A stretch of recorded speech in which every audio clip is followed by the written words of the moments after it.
नमस्कार दोस्तों। राकेश जब साधु बाबा के दिए हुए पौधे से जो मिल रहा धन था उससे अच्छे अच्छे काम करने लगा तो राकेश का बड़ा ही नाम हुआ। गांव में सभी व्यक्ति राकेश की बड़ी इज्जत करते थे और मान सम्मान करते थे। और अपने गांव तो अपने गांव, दूसरे गांव के लोग भी राकेश की बड़ी प्रशंसा करते थे और बड़ा सम्मान करते थे, क्योंकि राकेश ने वैसे काम ही कर रहा था। राकेश इतनी कम उम्र में ही इतने सारे पैसे मिलने के बाद भी उसके अंदर तनिक भी घमंड और अहंकार नहीं आया था और वह उन पैसों से लोगों के लिए बड़े भलाई के काम कर रहा था, जैसे बच्चों के लिए स्कूल, कॉलेज, अस्पताल, गरीबों के लिए, बूढ़ों के लिए वृद्धाश्रम, गायों के लिए गौशाला, नौजवानों के लिए उनके रोजगार की व्यवस्था में लगा रहता था और दूसरे नए नए काम करता रहता था। इसी वजह से राकेश का बड़ा नाम हो रहा था और बड़ी प्रशंसा होती थी। राकेश के माँ बाप का भी सिर गर्व से ऊंचा हो गया था कि उनके बेटे ने इतनी कम उम्र में इतनी सारी उपलब्धियां हासिल कर ली और वह घमंड से कोसों दूर है। लेकिन दोस्तों, जहां पर सम्मान होता है वहां पर तिरस्कार करने वाले लोग भी होते हैं। उसी गांव में जहां राकेश का इतना सम्मान और मान होता था, वहीं पर कुछ लोग राकेश की बड़ी निंदा भी करते थे और हमेशा इस बात की फिराक में रहते थे कि आखिर इतना पैसा इसके पास आया कहां से। ये तो पहले बहुत गरीब था और अब इतने पैसे वाला कैसे हो गया। जरूर इसने कहीं लंबा चौड़ा हाथ मारा है, कहीं डाका डाला है, कहीं इसको खजाना मिला है, तभी यह इतने पैसे उड़ा रहा है। उसी गांव में दो व्यक्ति रहते थे, जिसमें एक का नाम था छगन और एक का नाम था मगन। दोनों एक नंबर के धूर्त और बदमाश थे। चोरी करना, डकैती करना, लोगों को परेशान करना, किसी की संपत्ति हड़पना, किसी के पशुओं को चुराना, यही उनका काम था। और वो हमेशा इसी फिराक में रहते थे कि कहाँ से कोई मुर्गा फंस जाए और जिसका धन हम हड़प लें और उसके घर में चोरी कर लें या उसका पैसा छीन लें। इसी तरह से दोनों ने सोचा, यार भाई छगन, ये राकेश तो पहले बड़ा गरीब था यार, अचानक इसके पास इतना पैसा कहाँ से आया। मुझे तो लगता है कहीं ना कहीं इसको लंबा चौड़ा हाथ लगा है, कहीं इसको पक्का कोई खजाना मिला है, तभी तो ये इतना पैसा उड़ा रहा है। नहीं तो इसके पास तो खाने की रोटी नहीं थी, आज इसके पास इतना पैसा है कि स्कूल, कॉलेज, अस्पताल ये सब बनवा रहा है। तो उसके दोस्त मगन ने कहा, बात तो सही कर रहा है छगन, लेकिन ये पता कैसे किया जाए। तब मगन ने कहा कि हम क्यों ना इसके घर पे जाकर चक्कर मारें और इसके घर में सब पता चल जाएगा। छुप के चल के देखते हैं कि आखिर ये करता क्या है और पैसे कहाँ से लाता है।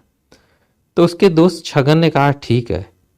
वो दोनों उसी दिन शाम को जाकर राकेश के घर के सामने एक बगीचे में जाकर छुप के बैठ गए और वहां से राकेश के घर पर नजर बनाए हुए थे कि राकेश कब आता है, कब जाता है, कहाँ से आता है, कहाँ से जाता है, उसके माँ बाप कब घर में रहते हैं, कब नहीं रहते हैं, इनका घर कब खाली रहता है, ये सब पता करने लगे।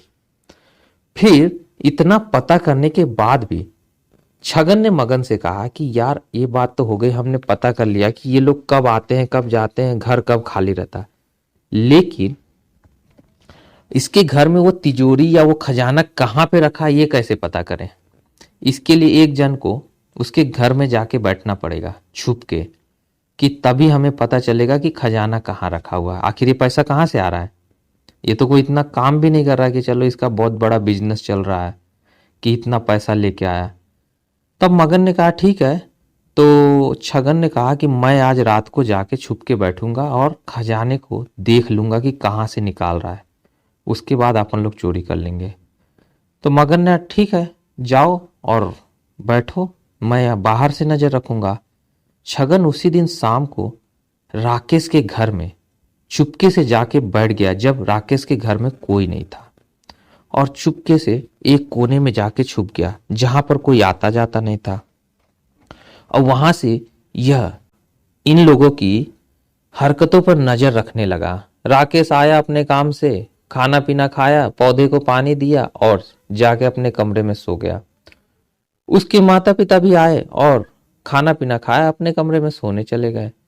रात को छगन उठा और सारे कमरों में देखने लगा कि तिजोरी कहाँ है, खजाना कहाँ है, बक्सा कोई है, कोई अलमारी में रखा होगा।